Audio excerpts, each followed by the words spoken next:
Assalamualaikum warahmatullahi wabarakatuh. Selamat pagi anak-anak, tetap semangat ya nak ya, kita belajar.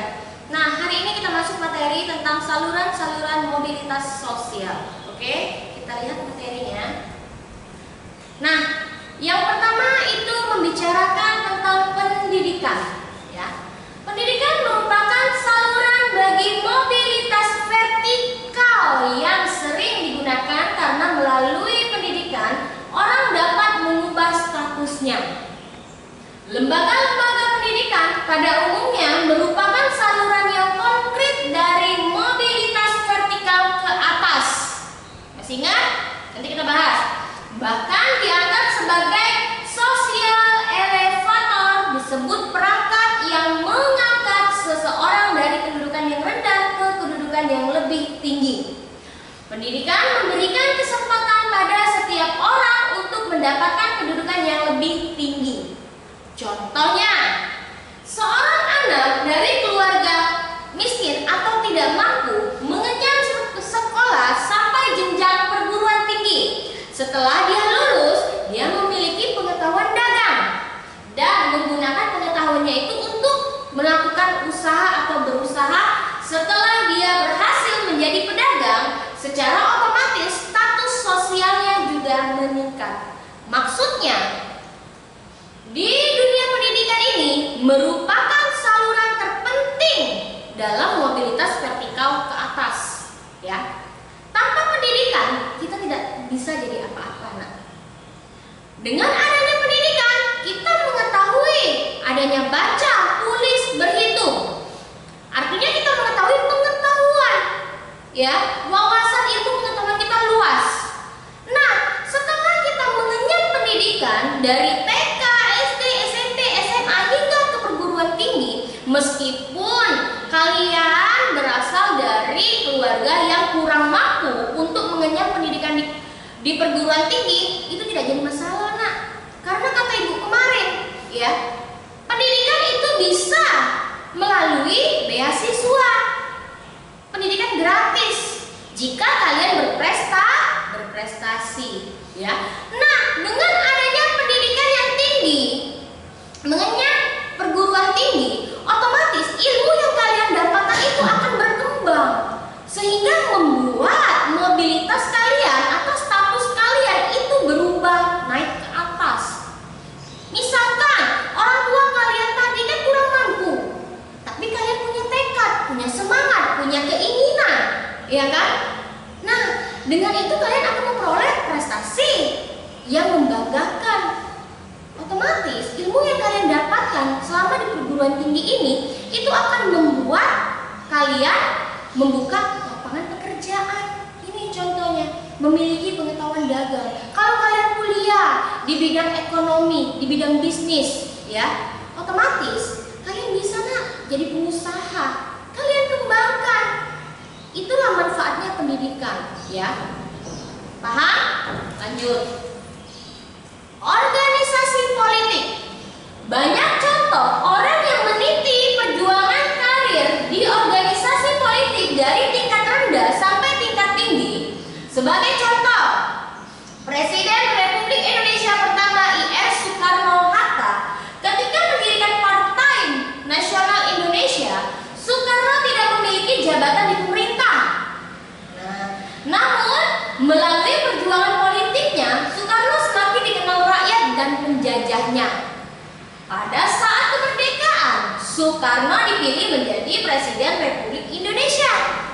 Seorang anggota partai politik yang profesional dan punya dedikasi tinggi kemungkinan besar akan cepat mendapatkan status yang semakin tinggi dalam partainya, sampai akhirnya menjadi anggota Dewan Legislatif. Kalian dapat menemukan berbagai contoh perjuangan orang-orang di partai politik di sekitar tempat tinggalmu. Jadi, nak, kalau kita lihat, kalau kita baca dari organisasi politik ini, seorang Bapak I.R. Soekarno-Hatta ini, dia sudah banyak, nak, perjuangan dia melawan penjajahan demi Indonesia. Nah, dengan kegigihan, dengan pembelaan dia terhadap rakyatnya, rakyat pasti menilai, nak. Tanpa dikasih jabatan, rakyat pun menilai Bapak I.R. Soekarno tadi, ya kan? Menilai kenapa? memperjuangkan, dia sudah rela berkorban demi nusa dan bangsa. Artinya, kalau penilaian rakyat menganggap I.R. Soekarno itu sebagai patriotisme, ya kan, otomatis kekuatan suara rakyat itu lebih tinggi dan akhirnya I.R. Soekarno itu diangkat menjadi Bapak Presiden. Nah, berbeda lagi dengan seorang anggota partai politik yang profesional, terus punya dedikasi tinggi. Kemungkinan orang yang memiliki status mobilitas yang tinggi, mereka menganggap dan mempengaruhi besar dan cepatnya mereka mendapatkan statusnya yang tinggi. Paham ya? Lanjut. Organisasi ekonomi.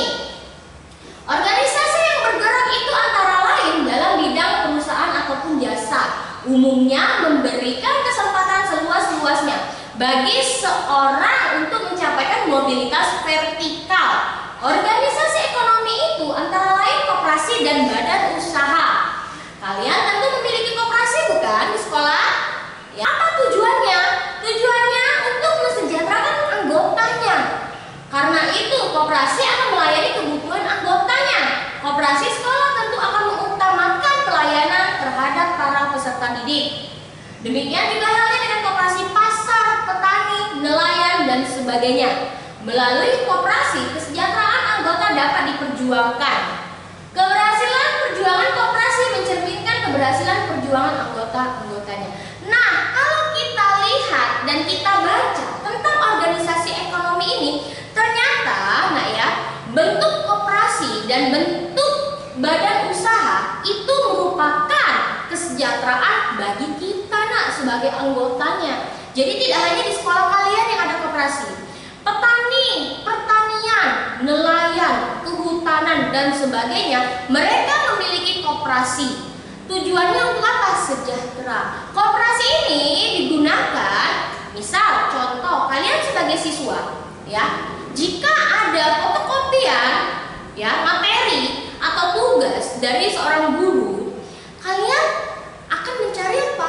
Tempat fotokopian ya, karena ya, nggak usah jauh-jauh, koperasi kita menyediakan tempat fotokopian. Artinya memudahkan, mensejahterakan, iya kan? Itulah fungsi dari bentuk koperasi dan badan usaha lainnya. Lanjut, organisasi profesi. Contoh organisasi profesi lainnya yang dapat dijadikan sebagai saluran mobilitas vertikal adalah PGRI, Persatuan Guru Republik Indonesia, Ikatan Dokter Indonesia, IDI, Himpunan Pengusaha Muda Indonesia, HIPMI, dan organisasi profesi lainnya. Kalian dapat menemukan berbagai organisasi profesi yang ada di Indonesia. Bagaimana organisasi profesi yang dapat menjadi sarana saluran mobilitas vertikal? Karena organisasi profesi merupakan himpunan orang-orang yang memiliki profesi yang sama, sehingga mereka akan lebih kompak dan kuat memperjuangkan profesinya. Sebagai contoh, organisasi profesi guru, Persatuan Guru Republik Indonesia atau PGRI merupakan salah satu sarana perjuangan para guru dalam bidang pendidikan dan kesejahteraan guru. Selain memperjuangkan pendidikan di Indonesia, PGRI juga memperjuangkan peningkatan kesejahteraan guru. Perjuangan PGRI tentu diperhatikan oleh pemerintah Indonesia sehingga kesejahteraan guru di Indonesia terus mengalami peningkatan. Kalau kita lihat dan kita baca di dalam bentuk organisasi profesi, ternyata nak ada ikatannya nak. Guru, contohnya kayak guru.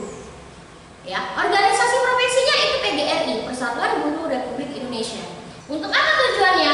Untuk meningkatkan kesejahteraan guru. Ya, begitu juga dokter, profesi dokter ada nak?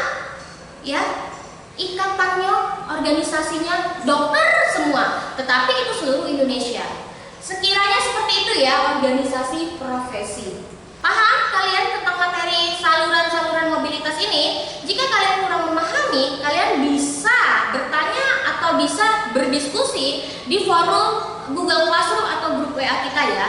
Terima kasih. Wassalamualaikum warahmatullahi wabarakatuh.